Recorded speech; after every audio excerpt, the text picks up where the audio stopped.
మునుగోడు ప్రజలకు అవమానం జరిగినట్టే. అవునా? నన్ను గెలిపించుకున్న ప్రజలకు నన్ను అవమానిస్తే వాళ్ళు అవమానించినట్టు కదా. మునుగోడు ప్రజలకు అన్యాయం చేసినా రాజగోపాల్ రెడ్డికి అన్యాయం చేసినట్టే. మీ అందరికి అన్యాయం చేసి ఇక్కడ అభివృద్ధికి నిధులు రాలేదంటే నేను శాసనసభ్యునిగా నేను సంతోషంగా ఉంటానా? అంటే మీకు అన్యాయం జరిగితే నాకు అన్యాయం జరిగినట్టు కాదా? అందుకనే ఎప్పుడంట నాకు అన్యాయం జరిగినా పర్వాలేదు, కానీ మునుగోడు ప్రజలకు అన్యాయం చేయొద్దని గతంలో చెప్పిన ప్రభుత్వానికి ఇప్పుడు కూడా చెప్తున్నా. సరే, నాకు మీరు మాట ఇచ్చినప్పుడు ఇద్దరు, కానీ అప్పటిదాకా మాత్రం మునుగోడు అభివృద్ధికి మాత్రం సహకరించండి, ఒక్క రూపాయి కూడా ఆపచ్చుకుంటున్నా. ఇస్తామన్న మాట ఆలస్యమైంది, సమీకరణలు కుదరలేదని అంటుండ్రు. ఎందుకు కుదురుతారో సమీకరణలు? మనసు ఉంటే మార్గం ఉంటుంది. ఎవరు పుల్ల పెడుతూ రాకుండా ఎందుకు కుదురుతారో సమీకరణలు? నీకు నన్ను పార్టీలో తీసుకున్నప్పుడు కదా మీ ఇద్దరు అడదము ఉన్నాను కదా, తెలుసుగా. మన పార్లమెంట్ ఎన్నికలప్పుడు రెండోసారి ప్రామిస్ చేసి మాట ఇచ్చినప్పుడు కదా మీ ఇద్దరు అడదంలాని. అంటే అది ఎట్లుందంటే గొడ్డు దాటిందాక ఓడమల్లయ, కొడు దానిలో బోడమల్లయ అన్నట్టుంది. ఇప్పుడు సమీకరణలు కుదురుతలేవని మన బట్టి విక్రమార్క గారు అంటున్నారు. ఏం కుదురుతలేవు? 9 మంది ఎమ్మెల్యేలు ఉన్న ఖమ్మం జిల్లాలో 3 మంత్రులు ఉన్నారు. ఎంతమంది ఉన్నారు? 11 మంది ఎమ్మెల్యేలు ఉన్నా నల్గొండకు 3 ఉన్నారు. తప్ప మహబూబ్ నగర్కు ముఖ్యమంత్రి ఇచ్చినాం కదా మనం.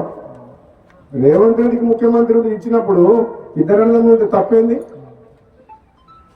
ఇదే నమ్మడంలో ఎవరన్నా తక్కువ ఇద్దరికిద్దరే గట్టలమేగా ఇద్దరం.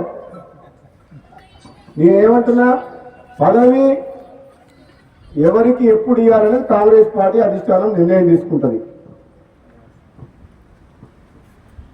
ఆలస్యమైనా సరే నేను ఓపిక పడుతున్నా.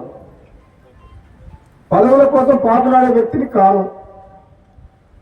నేను ఒకటేమంటున్నాను, ఈ ప్రాంతం ప్రజలు గతంలో ఎమ్మెల్యే గెలిపించినప్పుడు మనకు ప్రభుత్వం లేదు, టీఆర్ఎస్ ఉండే.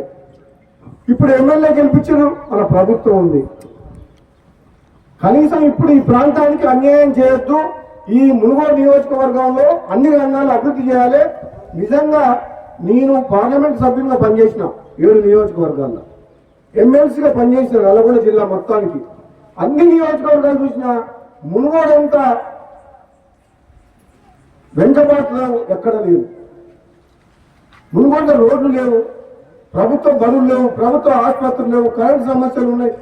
ఎన్ని రకాల మునుగోడులో మన సాగునీరు కాలువలు ఉన్నాయా? మరి మిర్యాలగూడ, హుజూర్ నగర్, కోదాడ, నాగార్జున సాగర్ ఎట్లున్నాయి కాలువల వాళ్ళకు? అంటే ఇక్కడ మనం డిండి లిఫ్ట్ ఇరిగేషన్ కోసం ఎన్నో ఏళ్ళ నుంచి కొట్లాడుతున్నాం. కమ్యూనిస్టులు కూడా పాదయాత్ర చేసి పోరాటం చేసిండ్రు. నేను మన ఎమ్మెల్యే అయిన తర్వాత అసెంబ్లీలో మాట్లాడి ఉత్తమ్ కుమార్ రెడ్డి గారు మాట్లాడి డిండికి నీళ్ళు తీసుకురావని 1200 కోట్లతో ఏదుల రిజర్వాయర్ నుంచి 1200 కోట్లతో సొరంగ మార్గం టెండర్లు పిలిపించినాం. మన శివన్నగూడెం రిజర్వాయర్ కంప్లీట్ అయితే ఈ మునుగోడు ప్రాంతం మొత్తం డిండి లిఫ్ట్ నుంచి 2 లక్షల ఎకరాలకు సాగునీరు వస్తుంది.